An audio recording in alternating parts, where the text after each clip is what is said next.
गुरुभ्यो नमः। वंशी विभूषितकरान् नवनीताभात पीताम्बरागरुणबिम्बफलाधरोष्ठात् पूर्णेन्दुसुन्दरमुखात् रवीन्द्रनेत्रात्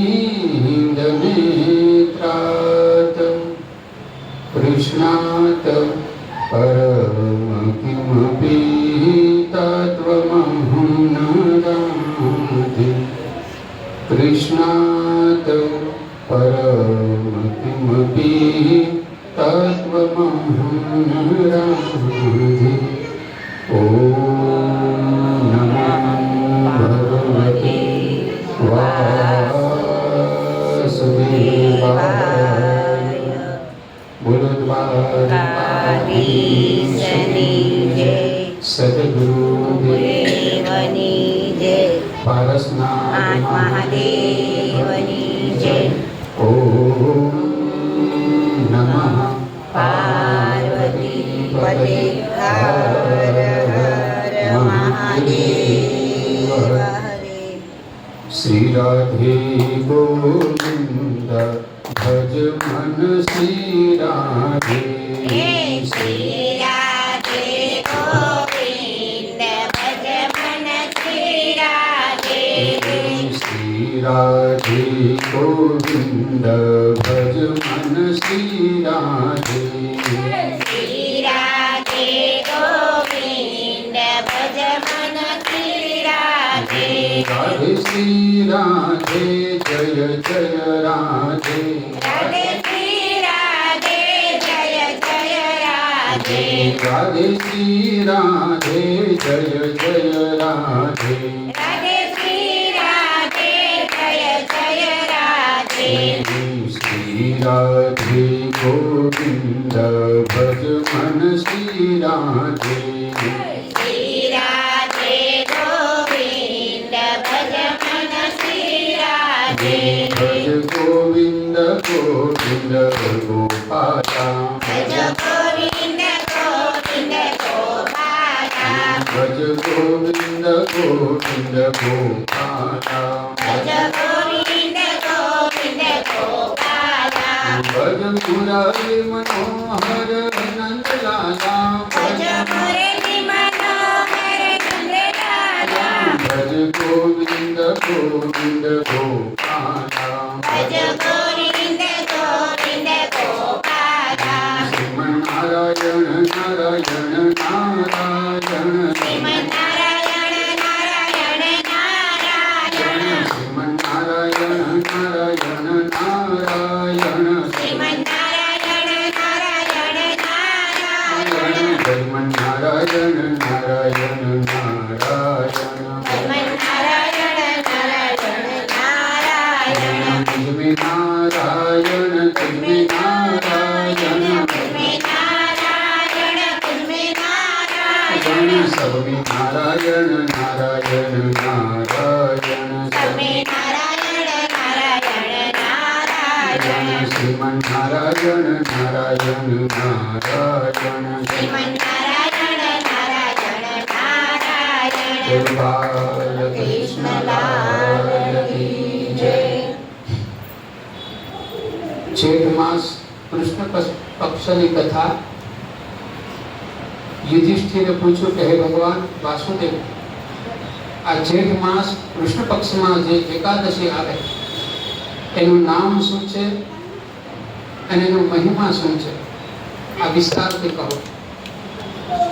ત્યારે ભગવાન શ્રી કૃષ્ણ કહે છે કે સાંભળો, આ જેઠ માસના કૃષ્ણ પક્ષની એકાદશીનું નામ છે યોગીની એકાદશી, જે મોટા મોટા પાપોને હરનારી છે। સંસાર સાગરમાં ડૂબી રહેલા પ્રાણીઓને માટે આ સનાતન, સનાતન એટલે કાયમ રહેનારી નૌકા સમાન છે અને ત્રણેય લોકમાં આ સારભૂત વ્રત છે। 12 મહિનાના ઘણા બધા વ્રતોમાં આ એકાદશી વ્રત ઉત્તમ અને સનાતન નૌકા સમાન છે. આગળ ભગવાન વાસુદેવ કહે છે કે અલકાપુરીમાં રાજાધિરાજ કુબેર રહે છે. તેઓ સદા ભગવાન શિવની ભક્તિમાં તત્પર રહેનાર છે. એમને હિમમાલી નામનો એક યક્ષ સેવક હતો. તે પૂજા માટે ફૂલ લાવ્યા કરતો હતો. હેમમાલિની પત્ની ઘણી સુંદર હતી. તેનું નામ વિશાલાક્ષી હતું. એ યક્ષ કામ પાસમાં બંધાઈ સદા પોતાની પત્નીમાં આસક્ત રહેતો. એક દિવસની વાત, હેમમાલી માનસરોવરથી ફૂલ લાવી પોતાના ઘરમાં જ રોકાઈ ગયો અને પત્નીના પ્રેમમાં રસાસ્વાદ કરવા લાગ્યો. તેથી કુબેરના ભવનમાં ન જઈ શક્યો.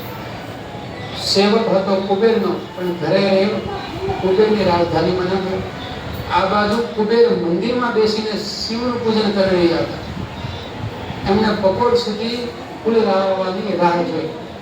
જ્યારે પૂજાનો સમય પસાર થઈ ગયો, વીતી ગયો, ત્યારે યક્ષરાજે એટલે કુબેરે ગુસ્સામાં આવીને સેવકોને પૂછ્યું કે પેલો યક્ષ દુરાત્મા હેમમાલી કેમ દેખાતો નથી? આ વાતની તપાસ કરો. તો યક્ષોએ કહ્યું છે કે રાજા, એ તો પત્નીની કામાસક્તમાં ડૂબી પોતાની ઈચ્છા મુજબ ઘરે રોકાઈ ગયો. એમની વાત સાંભળી કુબેર ક્રોધમાં આવી ગયા અને તરત જ હેમમાલીને બોલાવ્યો. વાર લાગી ગઈ જાણીને હેમમાલીના નેત્રો પણ ભયથી વ્યાકુળ થયા.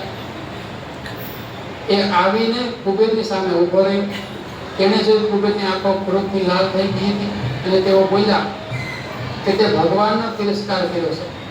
તેથી કોઢિયો બનીને તારી પ્રિયતમમાંથી અલગ થઈને આ સ્થાનથી ભ્રષ્ટ થઈ બીજે સ્થાને ચાલી ગયો. શા માટે? કુબેરના આમ કહેવાથી તે પોતાના સ્થાનથી નીચે પડી ગયો અને સેવકનું ઉત્તમ પદ મેળવ્યું. એ પદથી નીચે પડ્યો. એ સમયે તેના હૃદયમાં ઘણું દુઃખ થયું. કોઢથી આખું શરીર પીડાતું હતું, પરંતુ શિવ પૂજાના પ્રભાવથી તેની સ્મરણ શક્તિ લુપ્ત નહોતી થઈ. પાપથી દબાયેલી હોવા છતાં પણ તે પોતાના પૂર્વ કર્મને યાદ રાખતો હતો.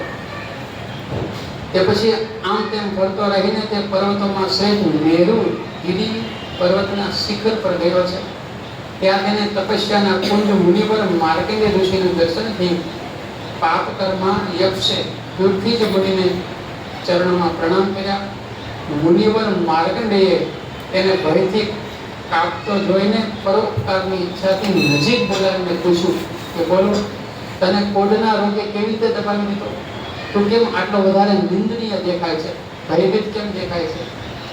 ત્યારે યક્ષ કહે છે કે મુનિ, હું કુબેરનો સેવક છું, અનુચર છું. મારું નામ હેમમાલી છે. હું દરરોજ માનસરોવરથી ફૂલ લાવીને શિવ પૂજાના સમયે કુબેરને આપ્યા કરતો હતો. આ મારું કામ હતું નિત્ય. એક દિવસ પતિ સહવાસમાં સુખમાં ફસાઈ જવાના કારણે મને સમયનો ભાન ન રહ્યું. તેથી રાજાધિરાજ કુબેરે ગુસ્સે થઈ મને શાપ આપી દીધો, જેનાથી હું આવા કોઢથી આક્રાંત થઈ પોતાની પ્રીતમાંથી વિખૂટો પડી ગયો છું. આ સમયે કોઈ એવું શુભ કર્મના પ્રભાવથી હું આપની નજીક તો પહોંચ્યો છું. સંતોનું ચિત્ત સ્વાભાવિક જ પદ ઉપકારમાં લાગ્યું રહે છે. એ જાણીને મને અપરાધીને એક ઉપદેશ આપો, જેથી કરીને હું આ દુઃખથી, આ પીડાથી, આ ભયથી મુક્ત થઉં. તો માર્કંડેય ઋષિ કહે છે કે સાંભળો, તે અહીંયા સાચી વાત કહી છે, જૂઠું બોલ્યો નથી. એટલા માટે હું તમને કલ્યાણકર વ્રતનો ઉપદેશ કરું છું. તો જેઠ માસ કૃષ્ણ પક્ષમાં જે યોગીની એકાદશીનું વ્રત જે છે એ કર. આ વ્રતના પુણ્યથી તારો કોઢ દૂર થશે. અને કીધું માર્કંડેય ઋષિએ પેલા યક્ષને. આ બાજુ ભગવાન શ્રી કૃષ્ણ યુધિષ્ઠિરને કહે છે કે માર્કંડેય ઋષિના વચનો સાંભળી હેમમાલી દંડની જેમ મુનિના ચરણોમાં પડી ગયો. મુનિએ એને ઉઠાડ્યો. આનાથી તેને ઘણો હર્ષ થયો. માર્કંડેય ઋષિના ઉપદેશથી એને યોગીની એકાદશીનું વ્રત કર્યું, જેનાથી તેના શરીરનો જે રોગ હતો, કોઢ હતો, એ દૂર થઈ ગયો. મુનિના કહેવા મુજબ તે ઉત્તમ વ્રતનું અનુષ્ઠાન કરવાથી તે પૂર્ણ સુખી થયો. આ યોગીનું વ્રત આવું જ બતાવવામાં આવ્યું છે કે જે 88,000 બ્રાહ્મણને ભોજન કરાવે તેના બરાબર ફળ મનુષ્યને આ યોગીની એકાદશીના વ્રતથી મળે છે. જો યોગીની એકાદશીનું વ્રત કરે છે એને 88,000 બ્રાહ્મણોને જમાડ્યાનું પૂર્ણ ફળ મળે છે. યોગીની એકાદશી મહાન પાપોને શાંત કરનારી, મહાન પુણ્ય આપનારી છે. આ કથાને વાંચવાથી અને સાંભળવાથી મનુષ્ય સર્વ પાપોથી મુક્ત બને છે અને અંતે ભગવાન વિષ્ણુનો પ્રિય ભક્ત બનીને વૈકુંઠ લોકને પામે છે. ઇતિ શ્રી જેઠ માસે કૃષ્ણ પક્ષે યોગીની એકાદશી સમાપ્ત. બોલો બાલ કૃષ્ણ લાલ કી જય. જય એકાદશી એકાદશી